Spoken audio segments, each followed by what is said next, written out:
Good day, folks. My name is Jim Worthen. The show is Worthen One, and I'm a little confused today because it's two people against me. You know I can barely handle one, but these are two great guests, and they are running for similar offices, and we're talking about politics this season. And this will give you the opportunity for those of you who see us on Channel 17 or see us on Cox Cable TV SB website to tell your friends, because on the website they'll be able to see us for almost forever. And we're also on YouTube, Worthen One. Last I checked, we had our last 10 shows, and I'll bet you could find the last 100, but they roll off after 10 on YouTube. And as I've told you before, my granddaughter said, you know you're on the internet and you're going to be there forever.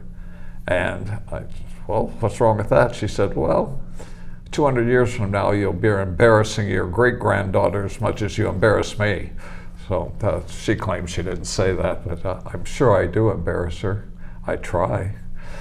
Our show today, we're in the political season, but some of us don't view the offices that we're talking about in, we call them the independent offices. In other words, they're not defined by party label.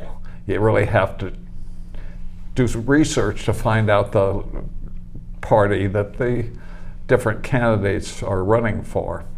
They're independent offices, and there are, I think, 102 in this county, Santa Barbara County, probably all over the state. One time somebody told me there's 12,000 that run for different, from sanitation district to school board to city councils to fire districts. We have a dear friend, Ed Fuller, who is on the West Goleta Sanitation District and just been reelected. And so it's amazing that this isn't politics, this is grassroots government. And it's more important to us really than maybe the presidency and the Senate, because we have more influence over it. So I appreciate you paying attention to our guests and spreading the word that they're giving. Phyliss Cohen. Hello? You didn't correct me. I said Phyliss Cohen. I thought that I heard a little Feliz in there. I thought I did. Feliz. Feliz Navidad, yes, yeah. That's me. Two S's. Two S's, one L. That makes it Feliz instead of Phyllis. Correct. Okay. And Nick Sebastiani. Nick Sebastian, yes. Sebastian. I always say Ani. Why? Sebastiani, like the wine, that sort of thing. That's it. I'm actually Hungarian. My Hungarian name is Sebastian. Yeah, I have a limited mental retention capacity, so if I usually at this point say I have a hard time with pronouncing Worthen, so this comes from years of my nickname. It was worthless. Oh. People ask you, what was your nickname in school? And I say, worthless. Oh. And so, but I wasn't, and I proved it. The discussion today, again, is, if you disagree with the way I described what you're about, it being governance, not politics, correct me right now. That's right. If I may, I'm running for Santa Barbara County Office of Education, Trustee Area 6. There are 6 districts for the County Office of Ed. And both myself and Felice are nonpartisan, which I just love that, because the things that we care about affect every family in town across the country. So education, and this is County Office of Ed. Felice is Santa Barbara Unified School District. So you're not, I thought I was mistaken. I thought you both were running for Unified. So you're running for the county. and you're running for the the school local board. school board. Correct. So let's, being you've jumped in and took over my show. No, thank you. No, I know. Would We're old friends, you know. Yeah, no, I tease. I know, yeah. And nobody understands me. But would you explain the county Board of Education? Yes, the County Board of Education then oversees, or the districts report up to the County Office of Ed. Every year now there has been a new program by the state that each school district creates a plan of achievement and goals. Those goals and achievements then are ranked, and you can find them on the website for every school across California. It's a California mandated project. And then once a year, those achievement goals are reviewed and looked at to see, have they met those goals? Have they exceeded those goals? Oh, wait, you had to misspeak. You said every school? Well, every school reports up to the district office. Yeah. Okay. But the state and the district have goals for every school. Yes, within the district. So the districts determine what goals they have, reasonably what they can achieve. You can't expect that everybody in every school is going to get 100%. So if they did, and don't rely on, these are not real numbers, but if they did 60% of reading literacy one year, and now they really want to get to 72%, and again, those are not real numbers. Then that's looked at. Well, you were 62 and you wanted to be 72, and you made 69. Well, there's an improvement for you. And I come from the Unified School District. I worked there for 26 years. Oh. And Santa Barbara Unified. Santa Barbara Unified, 26 years. I was in the IT department. And at one point, our director of research and evaluation, which is responsible for the testing results at the schools, and they take all of those results and create reports for them. Well, that person had left 1 year, and they said, "Nick, will you fill in an interim for that director?" So I've had quite a close contact with the testing systems, the results of those, how to pull the data out, how to put it together in format that you can read and understand the differences between each demographic area, each ethnicity, everything along the way, the boys, the girls, the age groups, between the different schools.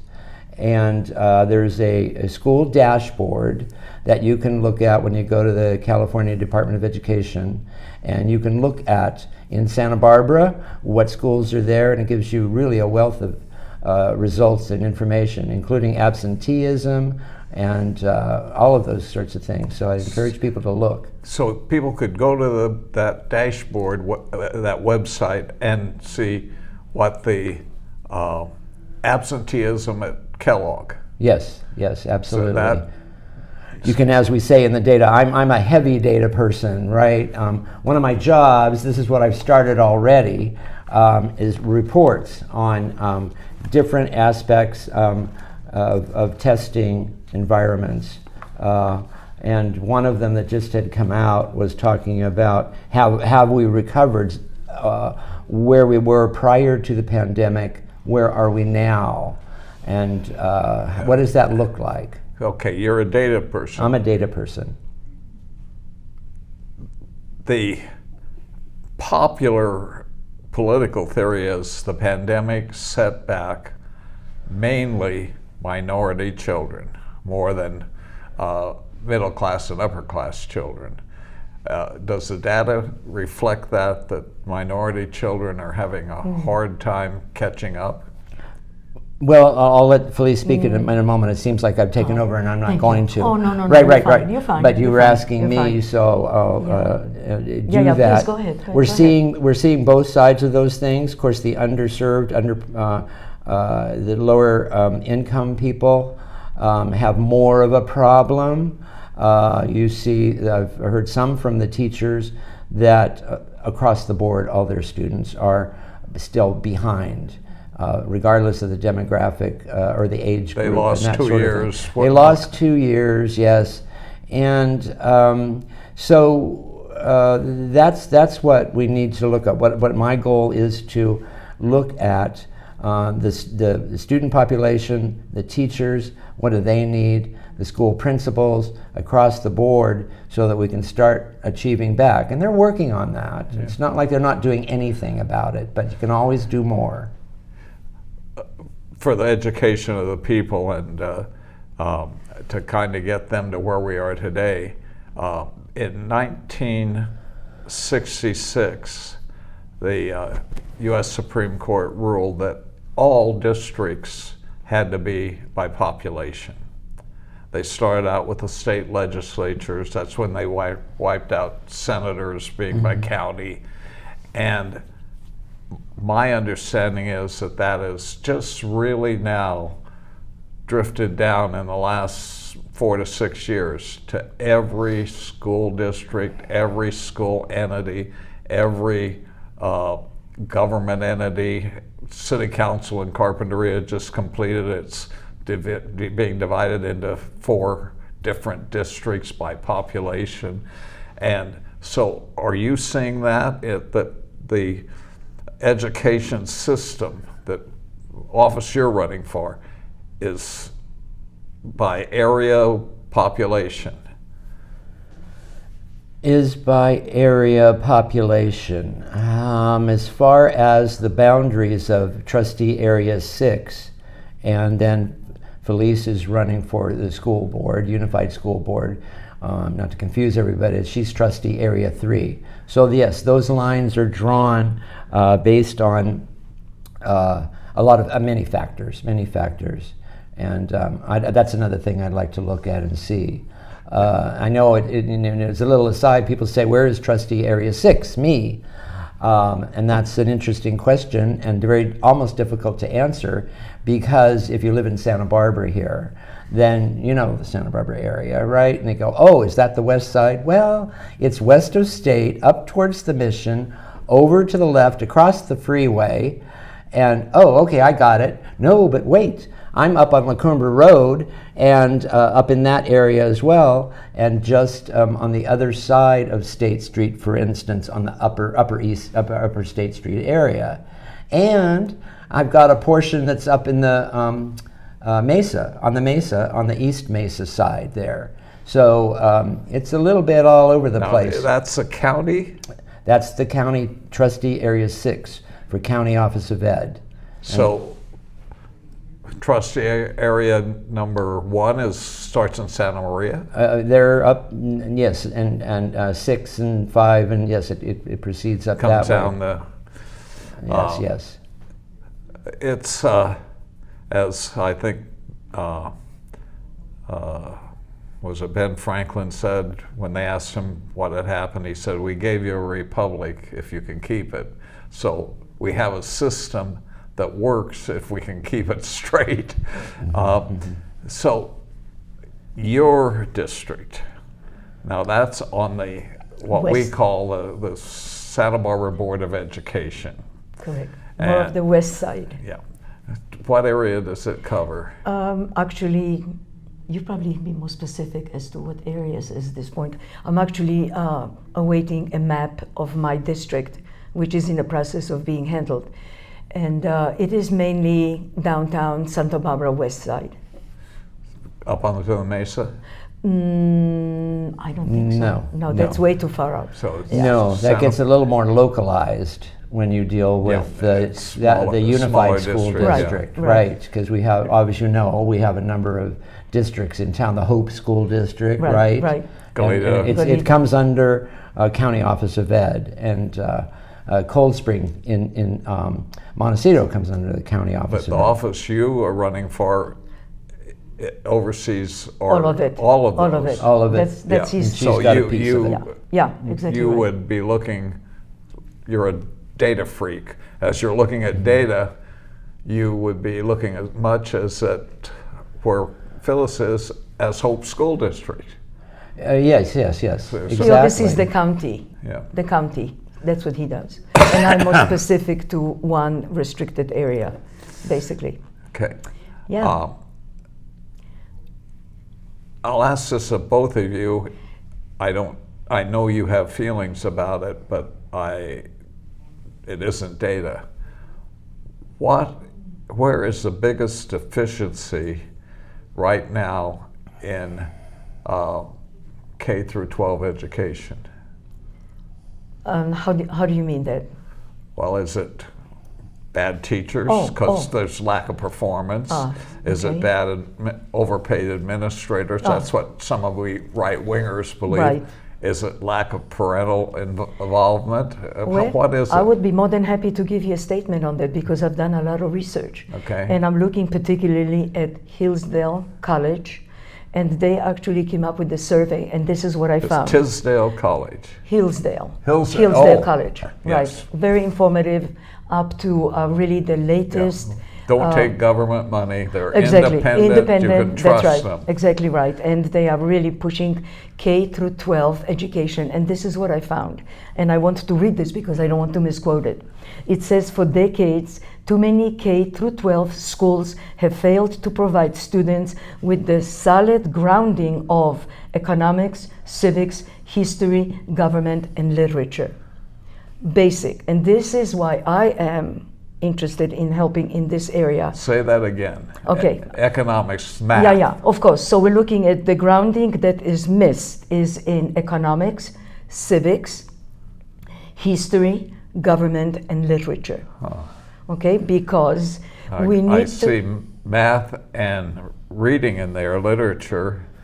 and civics, Civics. most important, because today Americans are attracted to socialism and other ideas opposing liberty. So my question would be to the audience, I would love to know what they think what should we do more about to teach our students about American great heritage. And I think this is what's lacking. We're lacking the substance of who we are as a country because of the innovation of so many different people that are coming to America from all countries. As a matter of fact, I was working with a parent and a child who are from Russia. And of course, I was raised in Poland. I was born in Germany after the war. So I understand Russian. That's a language that we are taught in Poland, so we can understand ourselves better. I was raised in Israel. You were raised in Israel. Israel. Yes, I'm a soldier. And You were in IDF. Well, as a youngster, okay? They teach us from a very young age to have night drills. So we run with the big gun and high boots all over kibbutz because they're teaching us how to, for instance, put your ear to the ground so you can hear who's coming and how far. And interesting because I have this opportunity in class. I tell my students that they can actually count kilometers by thumb, where you close your eye and you're in one place, and then when you move your eye, it moves to another place. So you can measure the distance. Those are just some army tricks that we learn as to how to establish distance. Most interesting. That applies very much to October 7th. Yes. That, So on that note, I would. from your standpoint, Yes, what happened October 7th? I am Jewish. I am from Poland. I'm an Israeli. My mother is a American citizen, though. Of course, since 1960, gladly came to America. I remember coming on this big boat from Israel, and the captain announced that tomorrow we would be arriving to New York's harbor. So of course I was so excited, little kid, 13, and I'm looking throughout this big window, right, the round window, and as I'm looking through it, I see this absolutely gorgeous statue.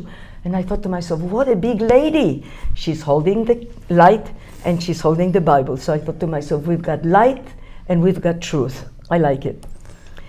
So I've come October 7th is when Hamas unfortunately. brutally, Yes. terribly, I mean, Yes. the one that I always say that people understand how brutal it was, killed baby in a microwave. Oh, please. Yeah, I'm sorry. I could tell you stories. Yeah, but One of my sons, Jerusalem correspondent for America, Daniel Cohen, it comes on Newsmax every day from 3:30 in the morning till 9. So I am hear up. you get up at 3:30. I do that. To hear your Yes, son I give have the to. report from Israel. Because here is my feeling. He is in a war zone. My son is as much captive as all the other captives.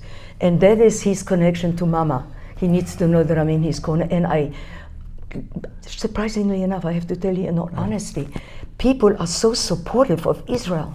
Every person I talk to, and I think Nick is a witness to this, how people pray for Israel. Am I not right? Mm-hmm. It's really amazing. The people are coming together because the injustice of what's happened is horrible to explain. Except as always, the radical 10%. Exactly. The pro-Palestine, who don't even know what Palestine is, or these poor kids are being indoctrinated at the universities by teachers who have been apparently indoctrinated as well. Is your son on the southern front, or is he up toward Lebanon in the northern? Daniel is a correspondent from Jerusalem to America. Oh. He works for Newsmax. He's in the front where he's in the front. Missiles come in. But in truth, we were talking the other day, and I heard him say to his children, my grandchildren, he says, get into the bunker. As he's reporting, bombs are flying over his head. Yeah. Now imagine the feeling is it's just helpless. so hard for Americans to feel that. It's think an unfortunately a lost feeling. A siren could go off Yeah. while you're sleeping, and you have to grab your children and get into a bunker. Let me go back. Yes, we can go back to your question was what's going wrong, what can we do? Well, first of all, my feeling is not everything is going wrong.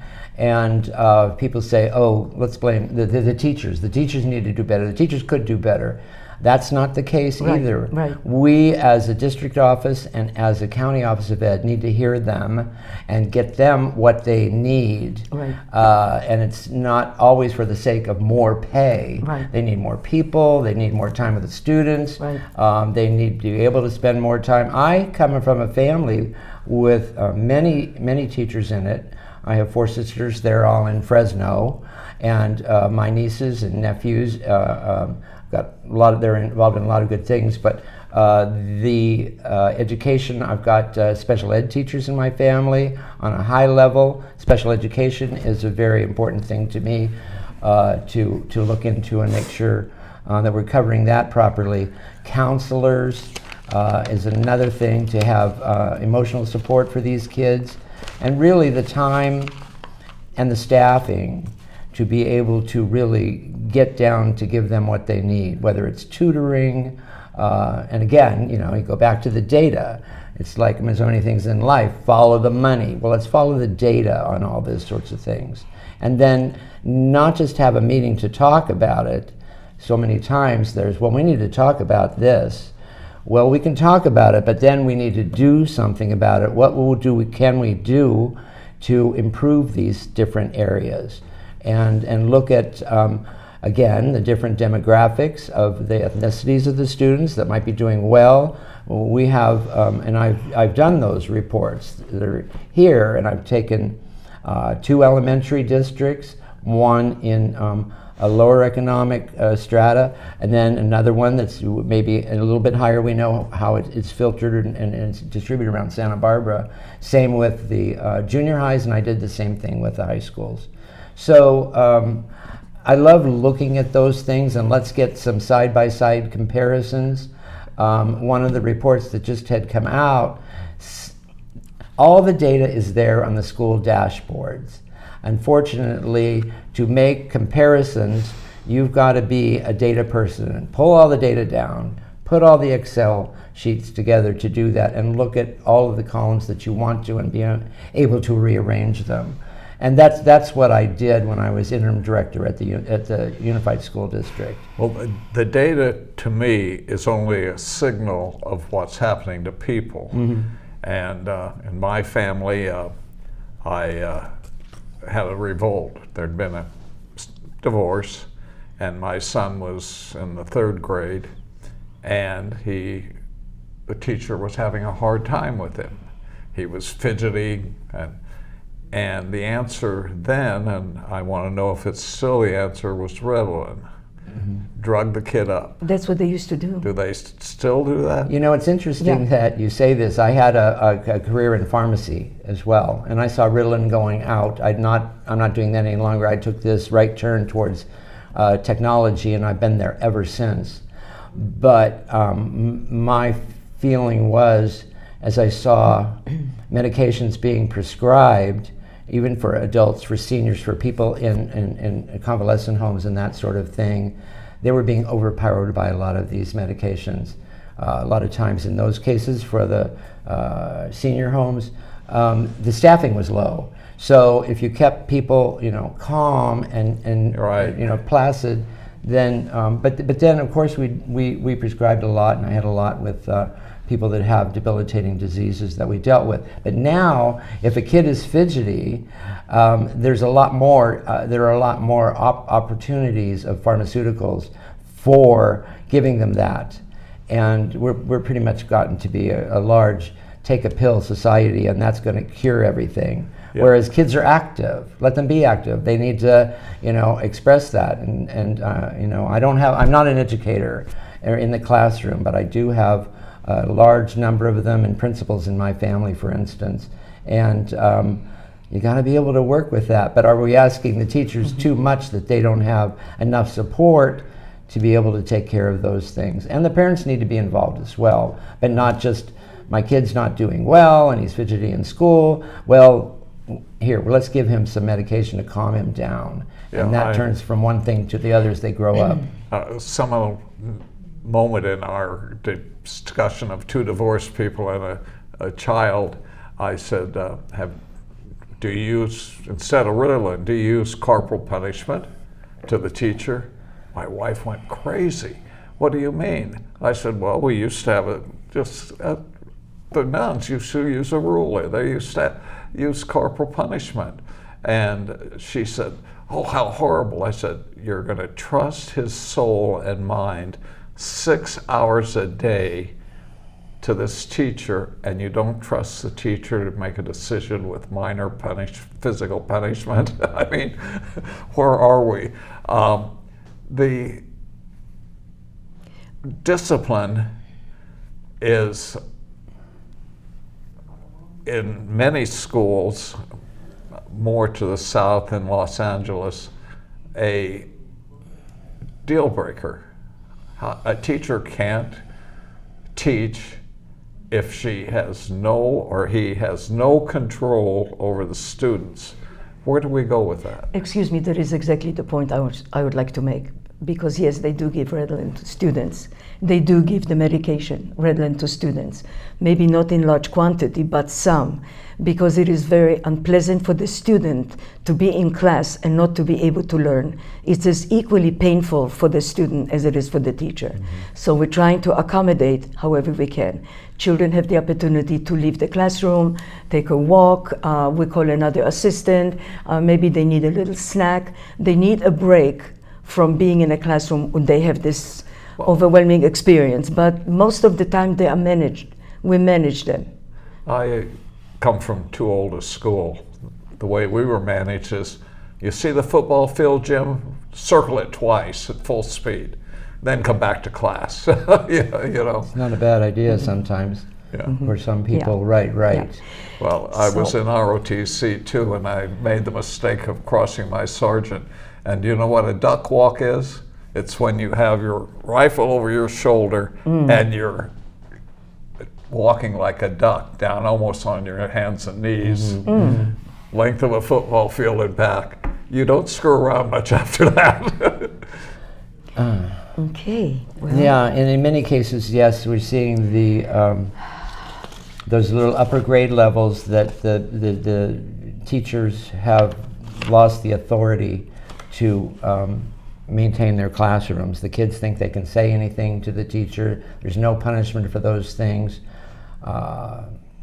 And expulsion and suspension has really toned itself down, and as a result, the kids know that nothing really serious is going to happen to them. Looking at the data, do we have that kind of problem in Santa Barbara County? Or I always thought it just was in LA where the gangs it's took everywhere. over the schools. It's everywhere. It's in Santa Barbara. I think you're referring more to higher grades, The higher like grade high school. levels, yes. At the lower grades, we don't tolerate it, and it's not happening. We call the parent is embarrassed, the child never does it again. Right. So yeah, we solve it. Is It's there the a older difference? kids. Is there a difference between a family where there's a husband and wife, Absolutely. where there's where there's a man in the house? Absolutely, There is absolutely. a difference in the response by mainly young men, but young women can be pretty bad too. You know, and they act out in different ways. on top of it, you also have people or parents who do not speak English. So that's a barrier. That's a difficult thing for the child also to deal with. And home environment is extremely effective, and it really reflects So- in school how they behave. Yeah, I know Hispanic friends, and there's a way they talk to their child, even though they're bilingual, very excellent in their English. When they get mad, the Spanish They know. words come out, but that can't happen in the classroom, can it? Or do we need to teach the teacher to say "sétese" or "vámonos" or some hard-hitting Spanish words? I think that children are recognizing that if they are treated with respect, which we try very hard to be respectful, they respond in kind. They know the rules, they know how to behave, they know what's expected of them. We expect not just a perfection, but we expect for them to follow directions, to be at school every day, which is a tremendous effect. If a child doesn't come to school every day, he'll fall behind. And that causes a lot of difficulty in keeping the classroom moving forward as a group. So we have to pull out students for special assistance, which we do a lot, because they are not learning. We lost a year because of COVID. Yeah. So we're trying to initiate some programming for them to help them catch up. And they're doing better, I have to admit. They're doing better, but there's still a lot of work that needs to be done. Let me ask Nick if those who are here are doing better. Statistically, have we lost 10% of the students? I'll tell you, at this point, I can't give you a number like that. I could agree with you and just say, yes, we lost 10%. Really, it's we've 15%. lost that big But I group hear of these students. numbers being thrown out all the time if you watch TV. You'll say 40% of our students can't read anymore. Well, 40% of what students? Which schools, what grade levels, that sort of thing. I don't look across the board at all the schools in the county or in the state or in the United States that, the 40%. No, you really need to look at numbers honestly and see what the target groups are that you're speaking about. And it always frustrates me when I hear people on TV and talking about that all of our schools are failing and 40% of them can't read. Well, that's not the case in Santa Barbara, but there are areas that we need to target and look at and see what we can help. As far as these kids that are hyperactive and all, Phyliss and I went to Franklin School. It was wonderful when Casey was up on the roof because they exceeded their goals. And that's why she spent the night on the roof. That was And I exciting. was talking to one of the teachers down there, and this is what I want to meet with teachers much more too. What school was it? Franklin Elementary.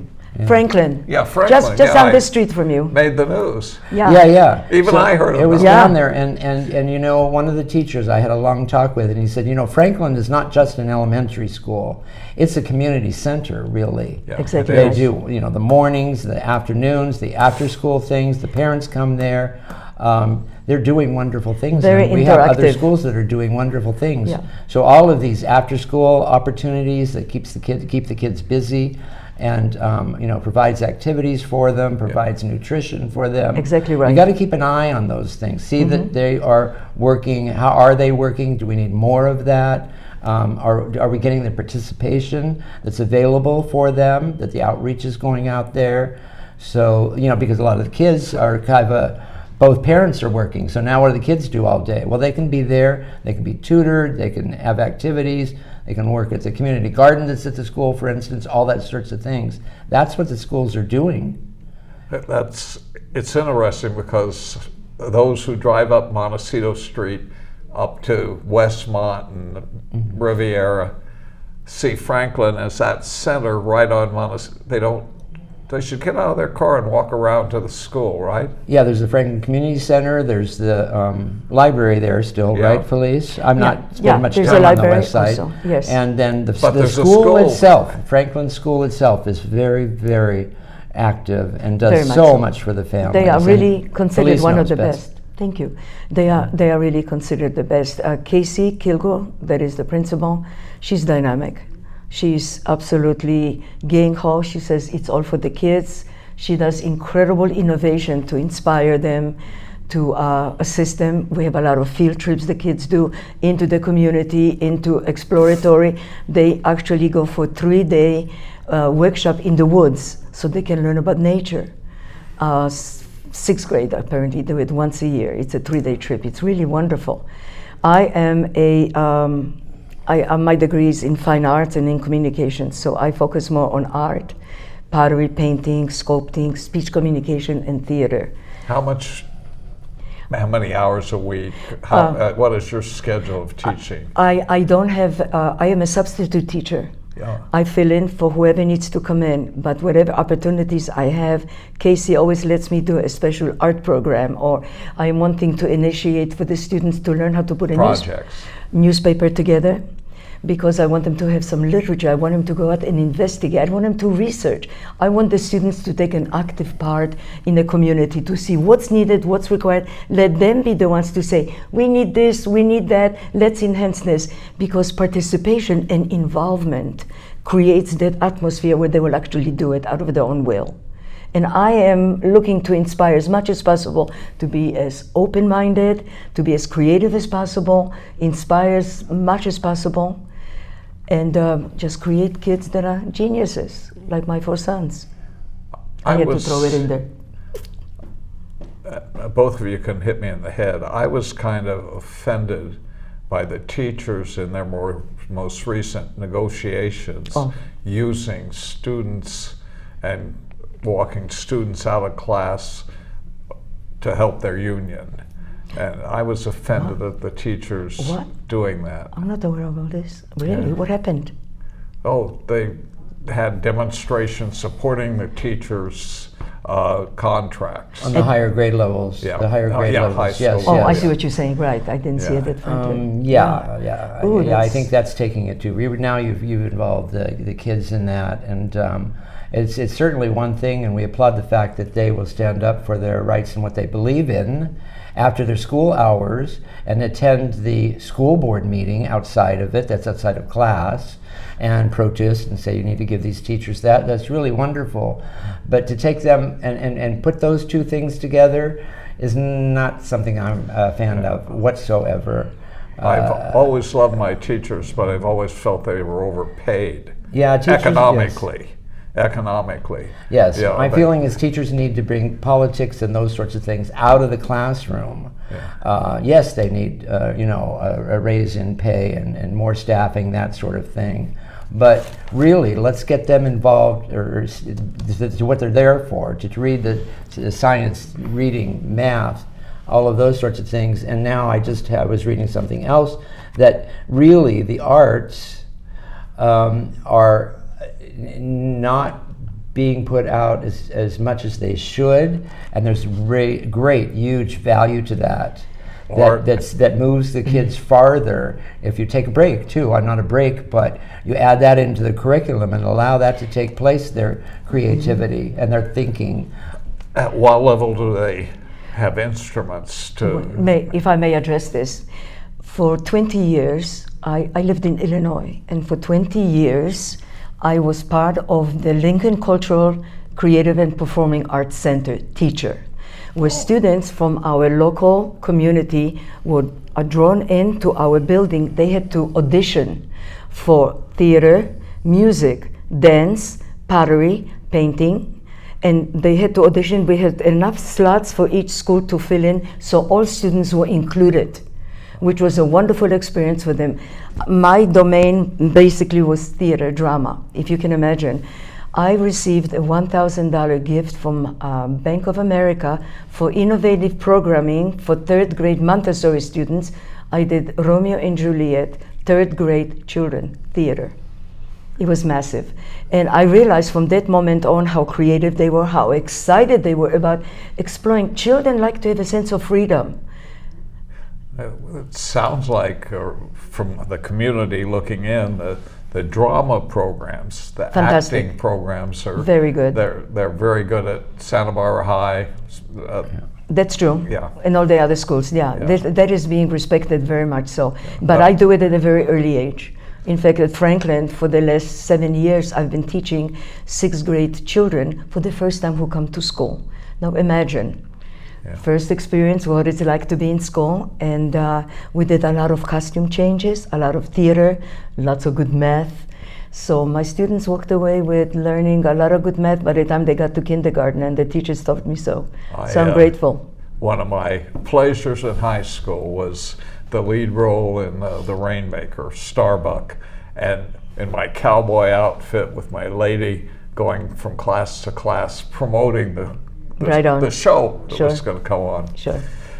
I must not have been too good because I ended up being a CB on the next show. It was just normal.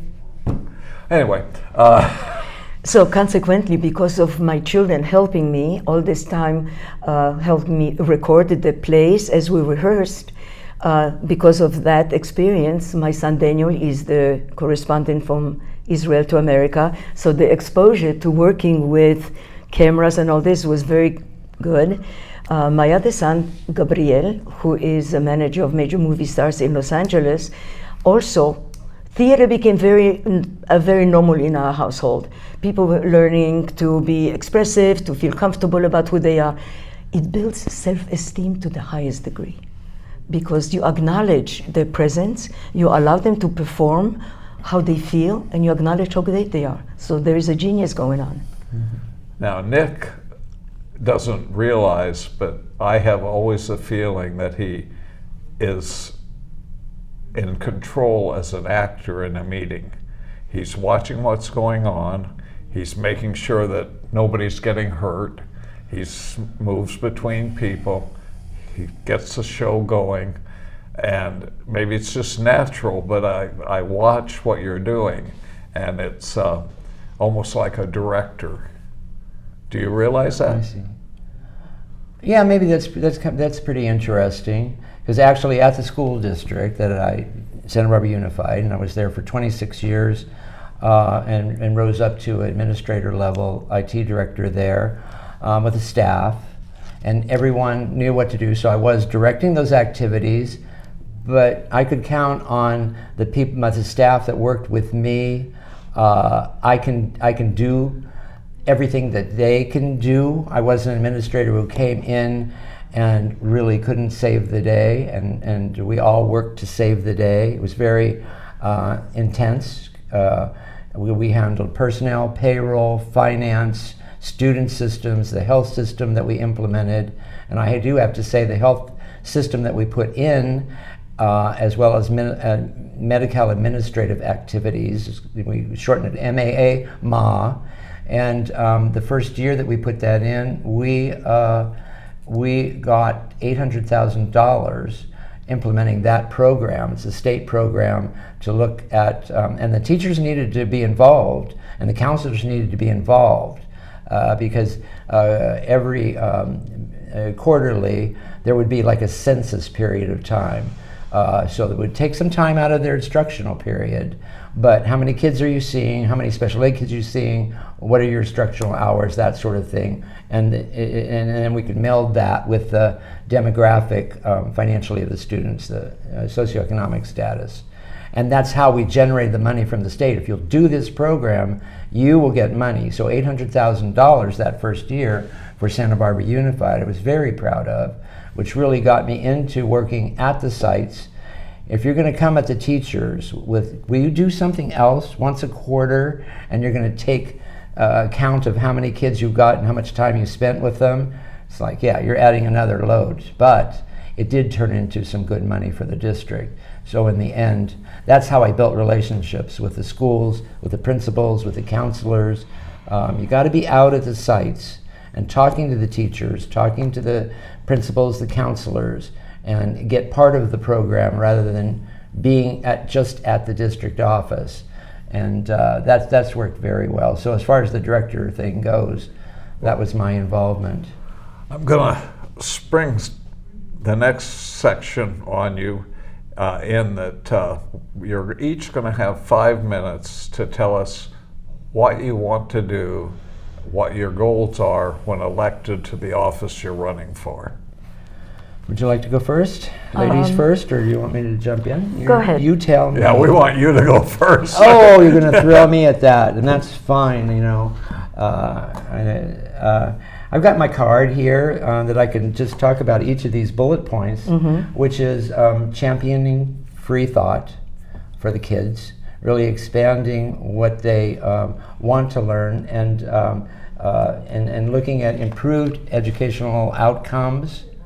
So we can always do better. Some schools, some grade levels, some areas are doing well, and can we improve on those outcomes? Safeguarding our children's futures. I really wanted to build into that school safety as well. School safety as well. Talk safe about that. schools, safe schools. We've had some horrible things going on recently, most recently in Georgia, and with that shooting that took place there, and really getting to the bottom of those things. Hot off the presses this morning, there was one of our high schools that was put on lockdown over a suspected gun threat. Well, some kids were talking on another campus. I'm not going to mention the schools now. It's all, but this is local. And one of the kids, it has a trail, and of course this is just this morning, so full details aren't really available. But nevertheless, mentioned this kid over where so-and-so has a gun. Okay, so just by saying those things triggers, no pun intended on that, the school site people to take action. Oh, triggers. Yeah, right. And so they did a lockdown until everything was investigated, and the police came and they figured things out, and the kid and all this sort of stuff. But what I saw in Georgia too is the thing that my mind went to: what kind of home life was that about for the kid to do that? Now that was a shooting, that was a disastrous shooting. And they seemed, more times than not, it goes back to what is the family life, what's going on. Mm-hmm. Now, according to the reports that I've read in Georgia, the police went there, they investigated, the father talks to them, no, everything is fine here, I taught him all about guns and all that sort of stuff. Okay, but then later we find out the neighbors talking and saying, well, the kid was locked out of the house many nights, crying, and couldn't get in. So there were some bad family dynamics going on there. The father handed him the gun the morning and then, he went right. So, when we do these things, even this little local issue, I want to see that now, going forward, whoever that student is that mentioned the gun family thing, dynamic. That the family is discussed, and the kid is, you see what's going on. It certainly can be a very innocent situation right now, but unless everybody gets involved and looks deeper at it, and more times than not, it wasn't looked at as deeply of bad behavior of kids. So that's the school violence thing. Let's really get everybody involved and make sure that it's a good situation, because Child Protective Services maybe could have been involved with the Georgia case, and that kid would have started getting some self-esteem, that sort of thing. But let me move on with my list so I don't dwell on that. Inspiring minds, not agendas. Indoctrination of these kids, they need to be inspired, and agendas, no matter what they are, political or otherwise. The kids are there to learn, and to learn self-esteem as well, and feel good about what they can do, whether it's in the arts. Some people are more talented in the math side of things, but everybody can achieve. Education for independent thinkers, growing critical minds, preserving parental rights. That's big for me. The parents need to be heard. They need to have the involvement. And I will tell you that when I was at the district, of course, there were always different issues that came to the board. I was an employee of the school district. I was an administrator of the district. And my place was not to get involved in those things, and rightfully so. That, we've got to, and we support the superintendent and everyone else. But if people would come to me and say, well, that school, I have so many problems with that principal or that teacher. I said, have you gone to the principal? Yes, but nothing's being done. Have you gone to the district office here? Come on down. It's your right as a parent to be in everyone's face and be sure that you get the attention that you need for whatever it might be. Well, I don't want to sum you up, but it seems to me that you're saying the whole family, the parents have to be involved, and I guess they can't be responsible if they aren't involved. Yeah, well, yes, right. And as we talked about earlier, family dynamics is a big thing. I'm very fortunate. Mom and Dad were always around. I've got 4 sisters and grew up in the East Coast, and it was a very strong family bond unit. But the family unit's been breaking down, and you hear this said many times. And so it's hard. It's tough. And then then you can have a single mom, and she's got to work 2 jobs to do this. So look behind those things, and what can we do to help that person out? Social services and the rest of it. If you can, a quick answer on school safety officers. Should armed police be on campuses? Well, I don't see a problem with it. I see the problem that I was seeing is they didn't want the drug sniffing dogs on the campus. Nope, can't have that. That's a violation. Scares the kids, right? They don't want to see police on campus. That scares the kids. Used to be in a day, little kids wanted to grow up to be a police officer, a policeman, fireman, all that sort of stuff. But all of this, and I don't use that word triggering again, it's gotten to be too popular of a term for people who are not psychologists. Oh, I'm triggered by that, by seeing that, by those people being around. I need to run to my safe space. Now they're looking at it and saying, well, gee, if we had armed teachers, if we had these resource officers, we could have prevented some things. But we need to look at the whole picture as far as that goes, what's going to prevent anything. So, Phyliss, you get elected, what are you going to do? You mean there is time for me? Okay. We haven't cheated you out of time. Okay. Quit complaining. Okay. Women. Well, that can be observed.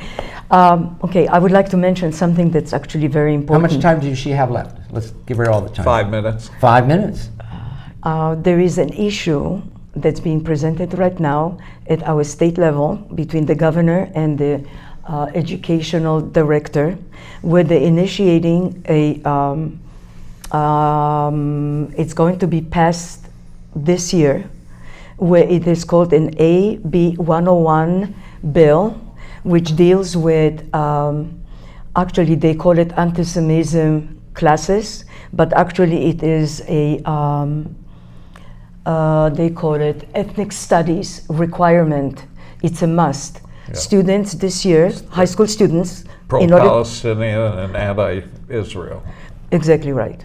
Exactly right. So it's undermining exactly what anti-Semitism is about, even though the governor said that they're looking to enhance the relationships between the Jewish culture and society, which is opposite, because what you said is absolutely correct.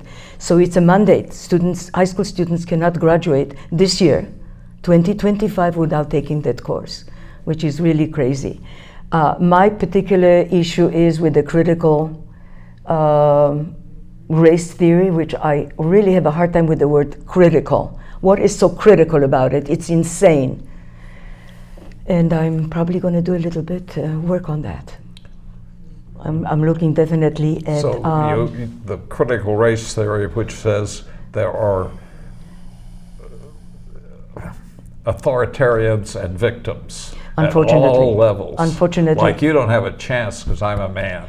And wait, we don't have a chance against a woman, but we understand that. Unfortunately, it starts in a very young age. If they're going to, this will be administrated Yeah. if it will be allowed. It was being taught in our local school, and it took a lawsuit to get rid of it. Exactly right. Unfortunately, there are some residues that still need to be cleaned up a little bit more.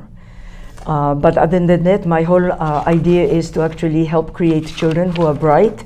And my goal is, I think I have it right here, I believe in nurturing the hidden genius within every child. And that is my agenda. And my principal complimented Say it me again. on it. I believe in nurturing the hidden genius within every child.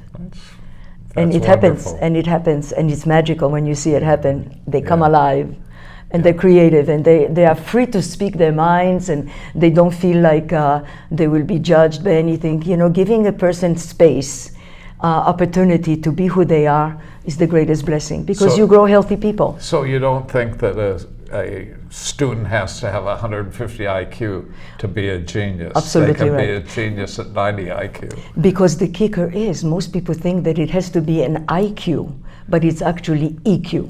It's the emotional IQ. It's not just the intellectual IQ, and that's what most people refer. Oh, he's a genius because he has a high IQ. I go to EQ because your emotions support your mental outlook.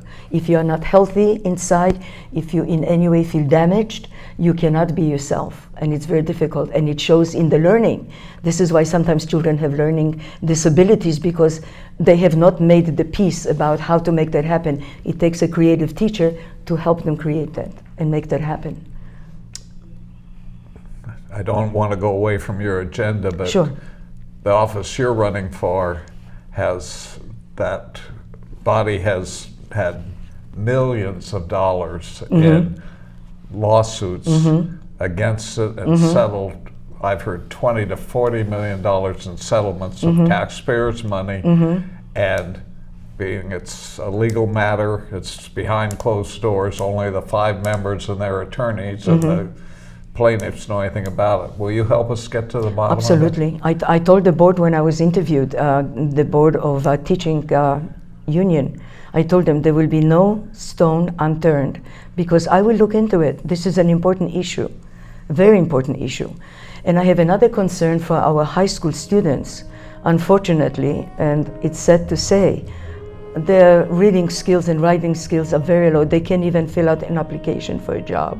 Yeah. So I am looking to I'm advocating solutions, practical solutions for vocational leadership programs and financial literacy for high school students.